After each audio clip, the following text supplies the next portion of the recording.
এতদিন আমি আলোচনা করেছিলাম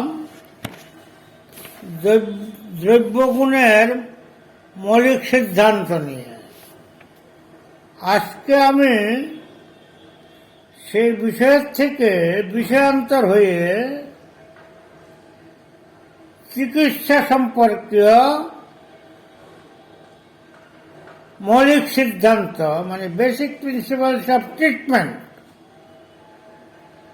আয়ুর্বেদে কিভাবে রোগের চিকিৎসা করতে হয় সেইগুলো নিয়ে আলোচনা করব।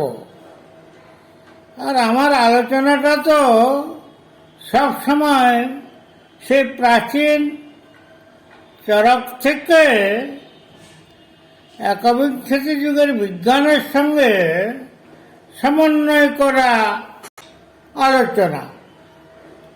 কারণ আয়ুর্বেদকে যদি সেই ৫-৭ হাজার বছর আগের অবস্থায় রেখে দিয়ে কোনো গবেষণা না করে, আধুনিকায়ন না করে, তাহলে আয়ুর্বেদকে টিকানো মুশকিল আছে। বিজ্ঞানের যতগুলো শাখা, প্রত্যেকটি শাখায় নিয়মিত গবেষণা হয়ে অগ্রগতি হচ্ছে, সময়ের উপযোগী হচ্ছে। তাই আয়ুর্বেদকে সময়ের উপযোগী করে আধুনিক বিজ্ঞানের সঙ্গে সমন্বয় সাধন করার যে চেষ্টাটা, সেটা আমি 1960 সাল থেকে করে চলছি, এখনো করছি। এখন আমার বয়স ৭৯ বছর চলছে, কিন্তু গবেষণা এবং আলোচনা থামেনি। হয়তো মাঝে মাঝে আমি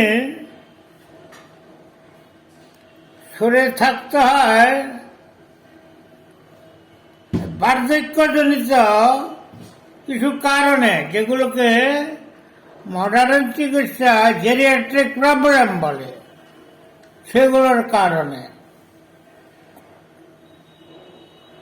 এই যে কালী পূজার সময় থেকে এতদিন আমি বিশ্রামে ছিলাম ওই জেরিয়াট্রিক প্রবলেমের জন্য।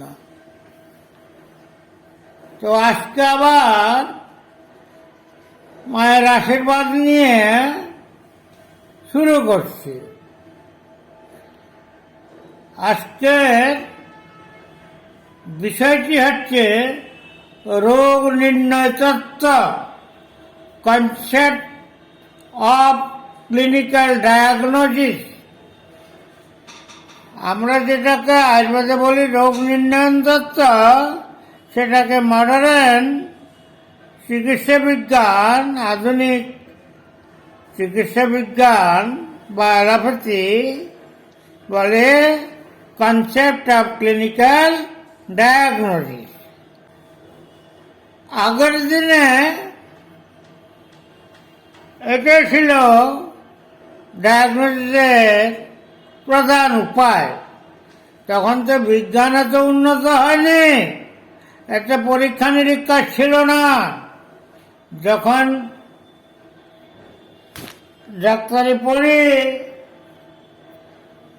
তখন তো ওই একটা স্টেথোস্কোপ আর একটা থার্মোমিটার আর পারতপক্ষে একটা ওই ব্লাড প্রেশার মাপার যন্ত্র, তাও অত উন্নত ছিল না। আজকে যেমন উন্নত পাওয়া যায় স্পিগমোমিটার। আচ্ছা, এখন আমি আসি প্রাসঙ্গিক কথায়। চিকিৎসা শাস্ত্রবিজ্ঞান ও কলার সমন্বিত প্রচেষ্টা। চিকিৎসা বিজ্ঞানটা হচ্ছে বিজ্ঞান মানে সায়েন্স অ্যান্ড আর্টস, এই দুটোকে মিলিয়ে একটা প্রচেষ্টা। বিজ্ঞানকে দিয়ে রোগ নির্ণয় করতে হয় এবং রোগ চিকিৎসা করতে হয়, আর কলা মানে আর্টস দিয়ে রোগীকে অভয় দিতে হয়। সেই জন্য শুধু রোগী না, রোগীর পরিবারকে। এই জন্য বলা হয় আয়ুর্বেদে চিকিৎসা শাস্ত্র, বিজ্ঞান এবং কলার সমন্বিত প্রচেষ্টা। রোগী রোগার্থ হয়ে চিকিৎসকের কাছে আসে রোগ মুক্তি ও সুস্থতা লাভের আশায়। এই সময় রোগীর আস্থা অর্জন চিকিৎসকের প্রধান কর্তব্য হওয়া উচিত। চিকিৎসক উক্ত কর্তব্য সম্পাদনে অসমর্থ হলে তিনি শুধু চিকিৎসক হিসেবে ব্যর্থ হন না, রোগীর শারীর মানসিক বিকার সৃষ্টির কারণও হয়ে থাকেন। চরক বলেছেন এই ব্যাপারে, এটা খুব মূল্যবান কথা। তিনি বলেছেন,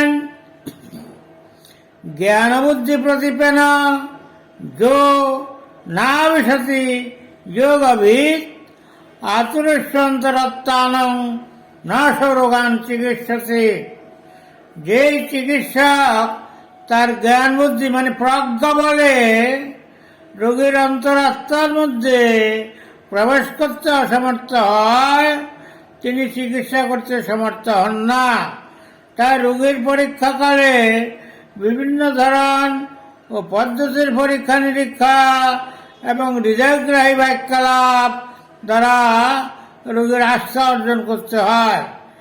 এরূপ দক্ষতা অর্জনে বিজ্ঞান অপেক্ষা কলাশাস্ত্র সমধিক গুরুত্ব বহন করে।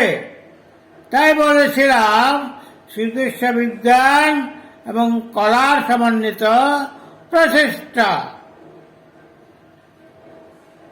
এখন পরীক্ষার কৌশল,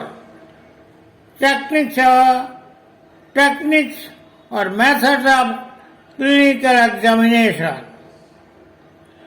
এ ব্যাপারে ভাগবত বিস্তারিত আলোচনা করেছেন। সে ভাগবত তো চরক সুশ্রুতের অনেক পরবর্তীকালের গবেষক ছিলেন। তিনি বলেছেন, রোগীর পরীক্ষা করতে হলে কি করতে হবে? দর্শন স্পর্শন প্রশ্নই স্তং পরীক্ষেত রোগিণাম আয়ুরাদি দিশা স্পর্শাৎ শীতাধি প্রশ্নতপরাম মিথ্যাদৃষ্টা বিকরাহি দুরেখ্যাতস্তথৈব চ তথা দুষ্পরিপৃষ্টাশ্চ ভয়েষু চিকিৎসকার। তিনি খুব কড়া কথা বলেছেন। কড়া কথাটা কি বলেছেন সেটা বলছি। ভাগবত বলেছেন রোগীকে দর্শন করতে, অর্থাৎ দেখতে হয়। চোখ দিয়ে ভালো করে তার শরীরটাকে দেখে নিতে হবে। আমরা বলি মুখ হচ্ছে যে শরীরের আয়না।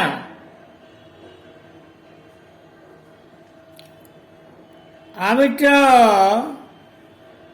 দীর্ঘ এখন 62-63 বছর চিকিৎসা করছি।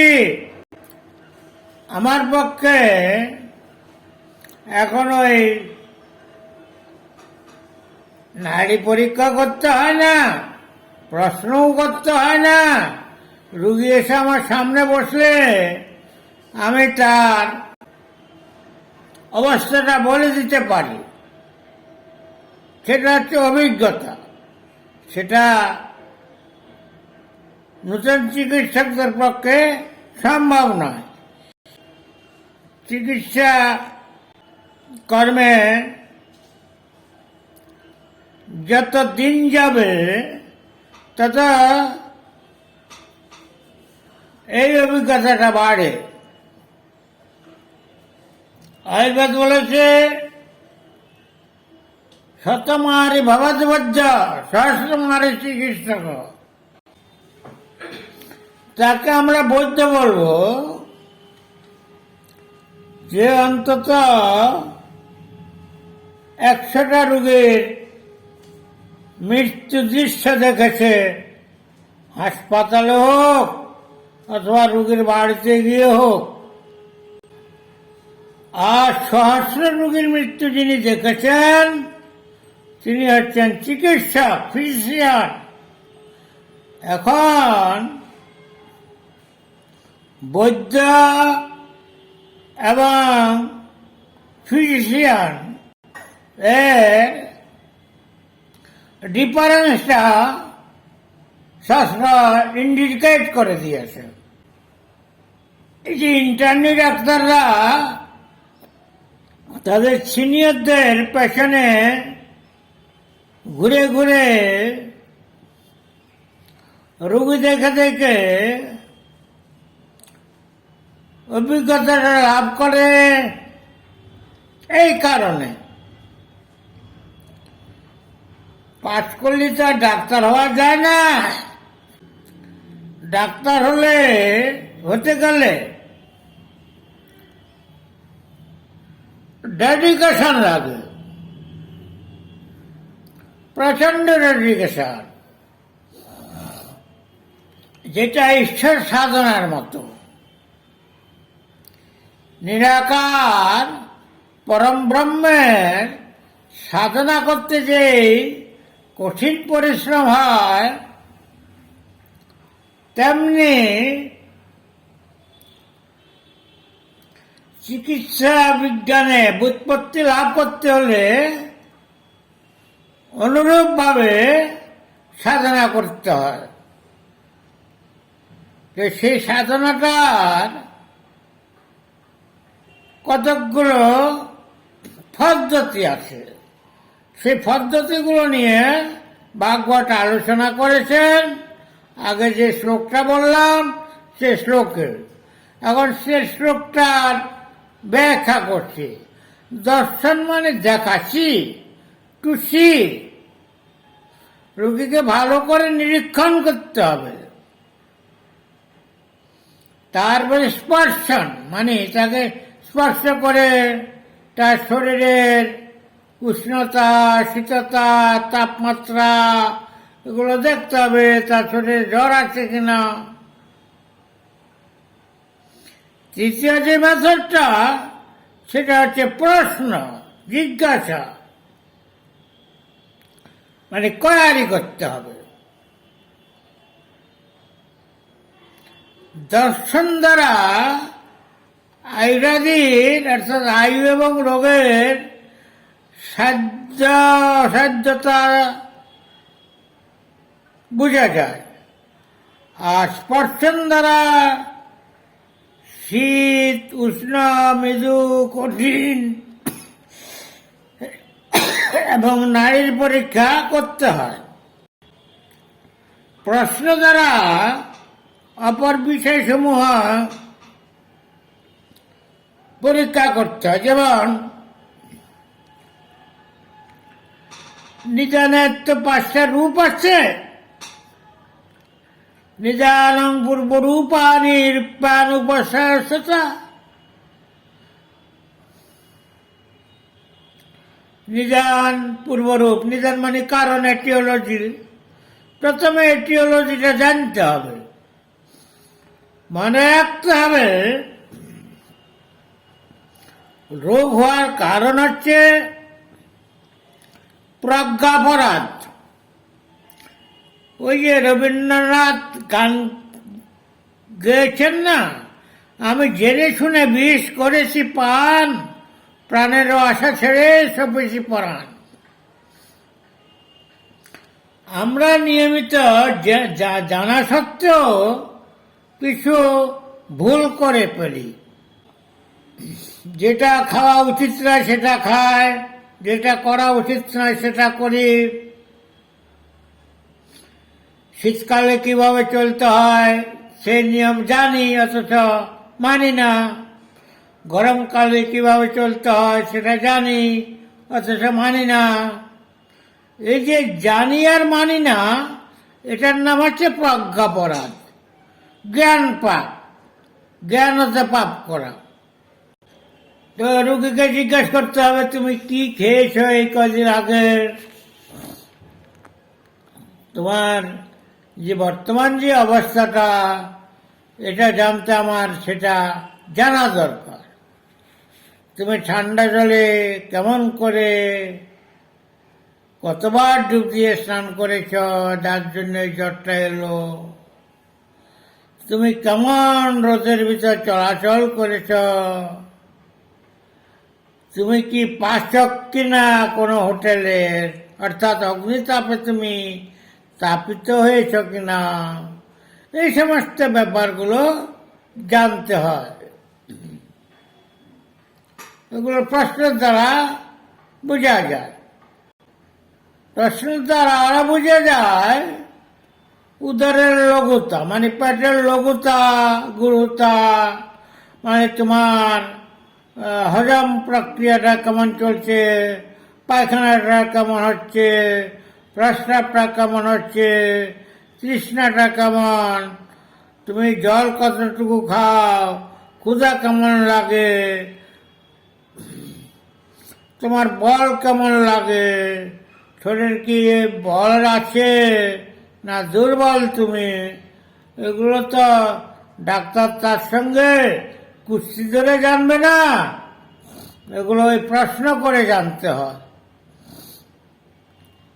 প্রকৃতরূপে রোগাদির দর্শন, অবস্থা বর্ণন এবং প্রশ্নকরণ, এগুলো যদি কোনোটাতে বিভ্রান্ত হয়ে পড়ে, অর্থাৎ রুগী যদি তার চিকিৎসককে সত্যি তত্ত্ব না দেয়, সত্যি কথা না বলে, তাহলে এই বিপদগুলো হয়। চিকিৎসায় ভুল হয়, ডায়াগনোসিসে ভুল হয়, রুগী কষ্ট পায়। তাই চরক বলেছেন, রোগমাদ পরীক্ষেত ততনন্তরমৌষধম তত কর্ম বিষাক্তচাৎ জ্ঞানপূর্বক সমাচরে। যস্তু রোগ ময়াবিজ্ঞা, যস্তু রোগমভিজ্ঞায় কর্মণ্যের অভতে বিষক অপৌষধ বিধানজ্ঞ তথ্য সিদ্ধি যদৃশ্যয়া। যস্তু রোগ বিশেষজ্ঞ সর্বভুজস্য কুবিদ দেশকাল প্রমাণজ্ঞ তস্য সিদ্ধির সংশয়।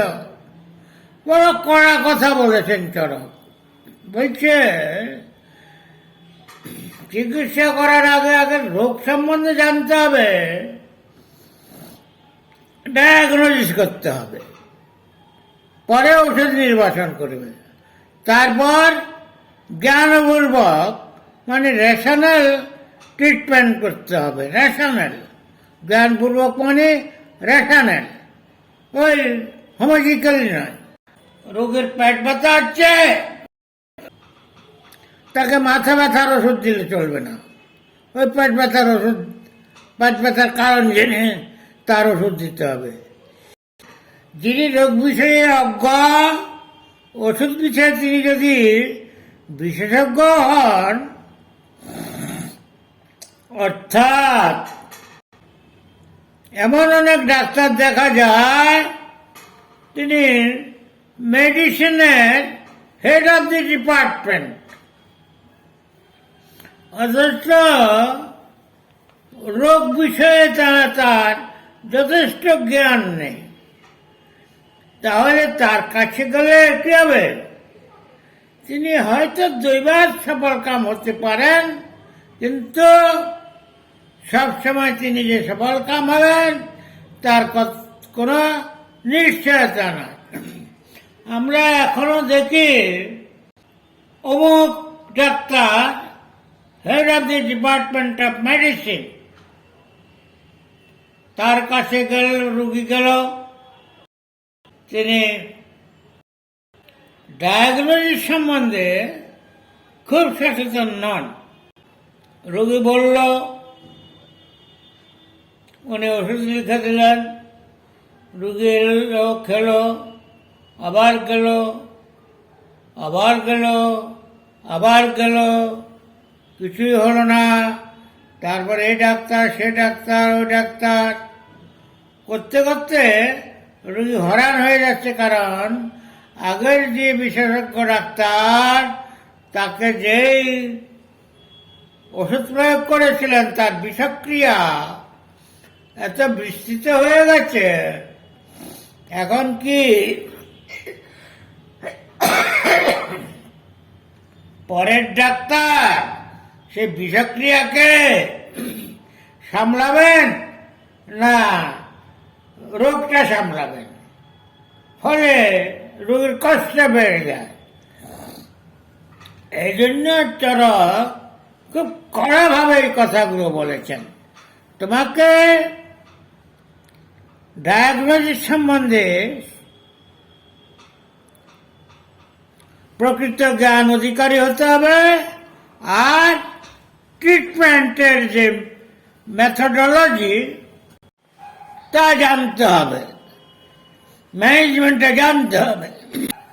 আবার শুধু ম্যানেজমেন্টটা জানলে হবে না, ওষুধের যে ফার্মাকোলজি আছে সেটা জানতে হবে। অর্থাৎ কোন ওষুধের কি ক্রিয়া, কি বিক্রিয়া, এগুলো সম্বন্ধে, কোন ওষুধটা শরীরের কোন অঙ্গ প্রত্যঙ্গে গিয়ে অ্যাকশন করে, মানে সাইট অফ অ্যাকশন এবং মেকানিজম অফ অ্যাকশন, এগুলো সম্বন্ধে অভিজ্ঞ হতে হবে। আর এরূপ অভিজ্ঞতা সম্পন্ন ডাক্তারকে বলা হয় সিদ্ধহস্ত চিকিৎসক, মানে দক্ষ চিকিৎসক। হেতলিঙ্গ প্রশমনে রোগানাম পুনর্ভবে জ্ঞানং চতুর্বিধং সরাজার অভিষক্তমা।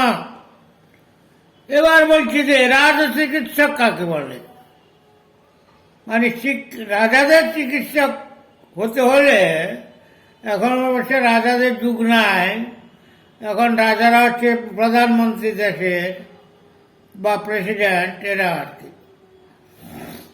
রোগের হেতু, লিঙ্গ, রোগ শান্তির উপায়, রোগের পুনরাক্রমণ সম্বন্ধে জ্ঞানবান চিকিৎসক রাজ চিকিৎসক অযোগ্য। এইরূপ চিকিৎসকের দ্বারা চিকিৎসা করাতে হয়। কারণটা কি? বিদ্যা মানে নলেজ, যুক্তি, বিজ্ঞান, স্মৃতি, তৎপরতা এবং বহুদর্শিতা সম্পন্ন হেতু এরূপ চিকিৎসক ভুল চিকিৎসা করতে পারেন না। তাই তারা চিকিৎসা কাজে অপরাধমুক্ত থাকেন। নতুন পাশ করা ইন্টার্নি ডাক্তারদের কাছে গেলে বিপদ আসে। অথচ দেশের যা অবস্থা, ডাক্তারের যা অভাব, না গিয়েও তাদের কাছে উপায় নেই, কাজে যেতে হয় আর ভুগতে হয়। এই ব্যাপারে একটা গল্প বলছি। এক লোক বাজার থেকে বাড়ি ফিরছে, আর তার গ্রামের কবিরাজ মশাই বাড়ি থেকে বাজারে আসছেন। বহু দূর থেকে লোকরা দেখতে পেলেন যে কবিরাজ মশাই এসছেন। উনি তাকে বহু দূর থেকে দেখে জমির ধারে যে ধানের ক্ষেত ওই ধানের খেতে গিয়ে লুকে পড়লেন।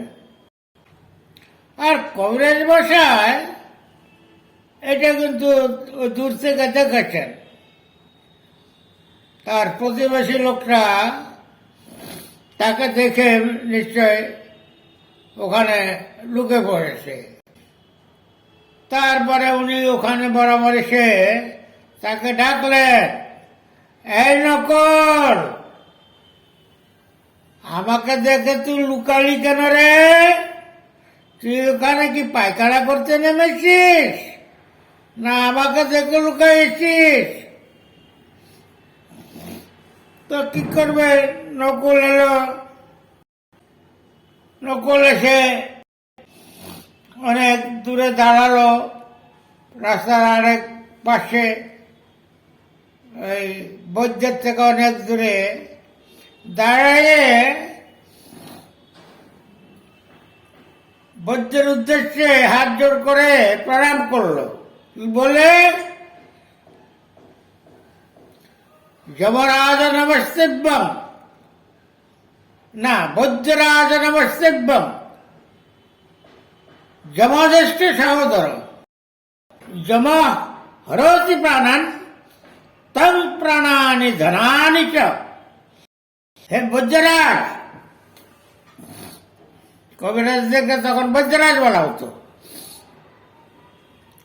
আমি আপনাকে দূর থেকে প্রণাম করে পালিয়ে যাচ্ছি, কারণ আপনি হচ্ছেন যমের বড় ভাই, যমজ্যেষ্ঠ সহোদর।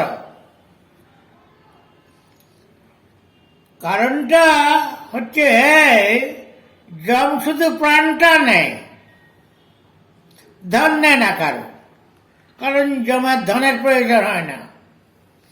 আপনি আগে রোগীর ধন অপহরণ করেন চিকিৎসার নামে প্রতারণা করে, তারপর ভুল চিকিৎসা করে রুগীকে মেরে দেন। সুতরাং এরূপ গুণসম্পন্ন বৈদ্যরাজকে, মানে ডাক্তারকে, চিকিৎসককে মানুষ ভয় পায়, এড়িয়ে চলে। সে কথাটাই বললাম। এটা যেন না হয় আমার উত্তরসূরিদের জীবনে, সেটার জন্য তাদেরকে সাবধান করলাম। তাদেরকে কি করতে হবে? চিকিৎসার বিদ্যা অর্জন করতে হবে, যুক্তিযুক্তবান হতে হবে, বিজ্ঞানের বিষয়গুলোকে সবিস্তারে জানতে হবে, তাকে স্মৃতিমান হতে হবে, মেমোরি তার সব থাকতে হবে, চিকিৎসা তার তৎপরতা থাকতে হবে, মানে যত্নশীল হতে হবে, এবং বোধদর্শিতা হতে হবে। বোধদর্শিতা হতে হলে কি হয়? ওই যে হাসপাতালের ইনডোর আছে, ইনডোর এবং আউটডোরে বসে বসে রুগী দেখা শিখতে হবে তার সিনিয়রের সঙ্গে বা প্রফেসরের সঙ্গে। এগুলোতে যদি ফাঁকি ঝুঁকি দেওয়া হয়, তাহলে সে বৈদ্যরাজ না হয়ে যমরাজ হয়ে যাবে। আজকে এ পর্যন্ত বলে আমি সবাইকে ধন্যবাদ দিয়ে শেষ করছি। আগামীকাল বা আগামী আলোচনায় বিস্তারিতভাবে এগুলো বর্ণনা করব।